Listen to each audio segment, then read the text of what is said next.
Welcome to the Bold Money Revolution podcast. This is your source for straight talking, no fluff, business and high performance conversations that add real depth and value to the way bold leaders live, work, and thrive. I'm your host, Tara Newman. I'm here to show you how to optimize your performance as a leader so that you can grow a business that is profit rich, efficient, and allows you to generate real tangible wealth for yourself and others. We are here to help you lead with your values, to perform without overwhelm and burnout, and to do your most important work in the world. Hey there, bold leaders. Welcome to this episode of the Bold Leadership Revolution podcast. The 3 things you need to increase your profitability in your business. Profit is something I get really excited about because it's the most forgotten topic in entrepreneurial circles because most people are so revenue focused. Or if they are in the online space, then they are crazy about scaling. However, both of those conversations completely bypass the conversation around profit, which is so important because so many people want to grow their businesses and they want to do it without burning out. They want to scale their business and ultimately be working less time, not more time. They want to get off that hustle hamster wheel, or I call it the high achiever hamster wheel. And they think that ease is a myth, but it's not. And profit actually plays a huge role in that whole concept around earning more, working less, ease, not burning out. It is something that I get really excited about because it is just so crucial and it's left as an afterthought and it's almost misunderstood. So for example, I worked with a business who is making $3 million in revenue, but 0 profit. They thought the answer to their profit problem was to 10x their revenue.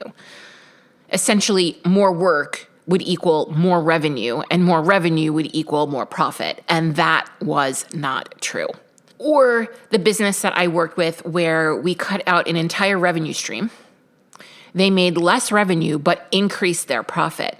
That logically doesn't make sense to some, but ask yourself, you set a goal to make the same amount of revenue that you did this year, but keep way more of it. How would that feel to you? Or the countless businesses that I work with where cash flow is a recurring issue. Even growing up with my dad, I think he said cash flow more than any other 2 words. Consistent and stable cash flow is often thought of as the holy grail in business. Most businesses are in feast and famine or living check to check or bill to bill. It's rare that I sit down with a business owner and not have conversations on these topics now because I force the conversation, right? These are the real conversations that we need to be having. So I'm super pumped to share some of my thoughts around what you need to do to increase your profitability. And as some of you may or may not know, I love profit so much that I'm a certified profit first professional. So I can run my own profit first firm because I know it is the holy grail and it will give my clients exactly what they want the most to accumulate real tangible financial wealth over a lifetime. These are women and some men who are less interested in chasing revenue for revenue's sake and more concerned with making intentional and discerning decisions about how they run their businesses and leverage their money. Many of them want to have more than enough to provide for their families and make a social impact. If what I'm saying is resonating with you in a big way, then this episode is for you. Keep tuning in because we're going to talk about the 3 things you need to increase your profitability in your business. And the first thing is make it a priority. Very literally put profit first. People often read the book Profit First and completely miss the point. They rush straight to implementation, get hung up around the number of bank accounts that they would need to open or the confusion around specific accounts and completely miss that profit first is a behavioral system that is meant to change the way you think and ultimately perform with your money. The second misconception around putting profit first or making it a priority is that you need to be making a lot of money to implement the system. That is so untrue. As a matter of fact, I just worked with someone who was thinking about starting a business. We spent an hour specifically talking through profit first and modeling different scenarios so they understood how much they had for operating expenses, how much they had to pay themselves, how much their tax liability would be, and how to use those early profits to serve the business owner and the business. Since they would be initially taking on strategic debt, how long would it take to pay that down? If this business owner follows the plan, makes intentional decisions, and works with me to improve their knowledge and accountability, the likelihood of cash flow problems reduce to almost zero from the very beginning. I honestly wish that I had this knowledge when I was just starting out. It might not have changed the decisions I made because I'm pretty confident, even looking back, in the decisions that I made, but I would have better understood the trade-offs that I was making. The next thing you need is a purpose for your profit. And I'm going to give you a really big hint. The purpose isn't to be reinvested in your business.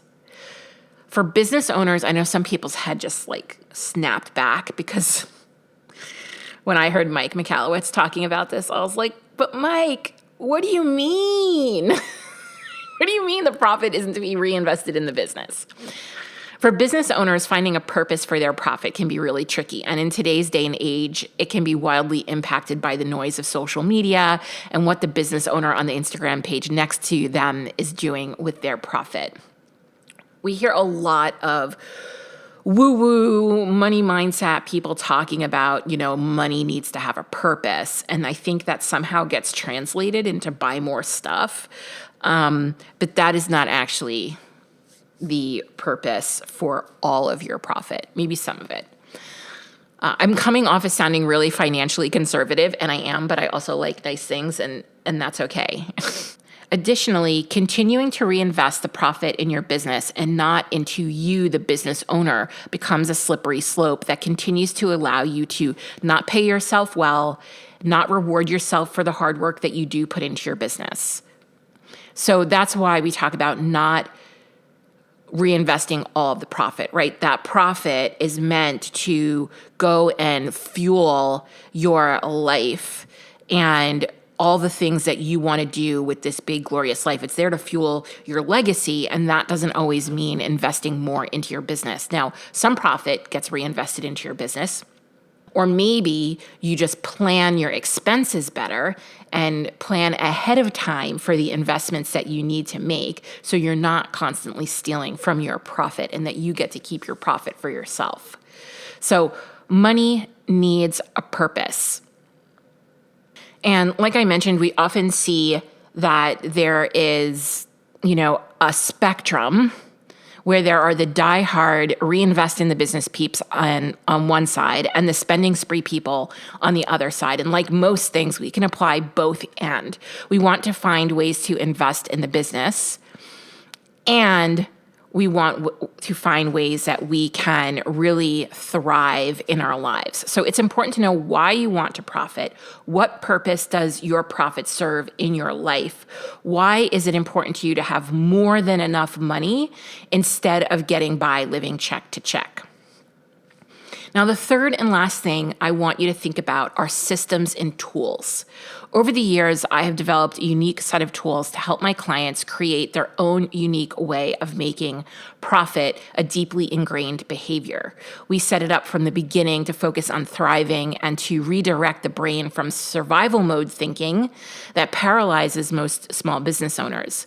I know because I have spent a lot of time in survival mode, and honestly, my brain still has a tendency to navigate in that direction because that is the brain's job, survival. The reason we need systems and tools is to keep us accountable and on track. It's so easy to find ourselves adrift and distracted from making our money a priority and focusing on its purpose. Especially when times are challenging and adversity is high, having a structure in place is calming for our nervous systems. That has been a huge, huge takeaway for me this year, that my structures allow my nervous system to relax. As we wrap up this episode, I always like to give you a quick action to kickstart your implementation. And today's action is to book a discovery call with me to see if we're a good fit to work together so that you can start putting together your own personal profit plan and start implementing now. Not thinking about doing it, but actually doing it. Clients that are working with me on this have thrived by paying down high leverage debt, having the cash flow to bridge any gaps in sales, and even making large purchases that have them feeling like they are stimulating economic growth and supporting fellow small business owners. So you're going to want to book your call to get started. There has never been a better or more important time to start this work. If you found this podcast valuable, help us develop more bold leaders in the world by sharing this episode with your friends, colleagues, and other bold leaders. Also, if you haven't done so already, please leave a review. I consider reviews like podcast currency, and it's the one thing you can do to help us out here at the Bold Leadership Revolution HQ. We would be so grateful for it. Special thanks goes to Stacey Harris from Uncommonly More, who is the producer and editor of this podcast. Go check them out for all your digital marketing and content creation needs. Be sure to tune into the next episode to help you embrace your ambition and leave the grind behind.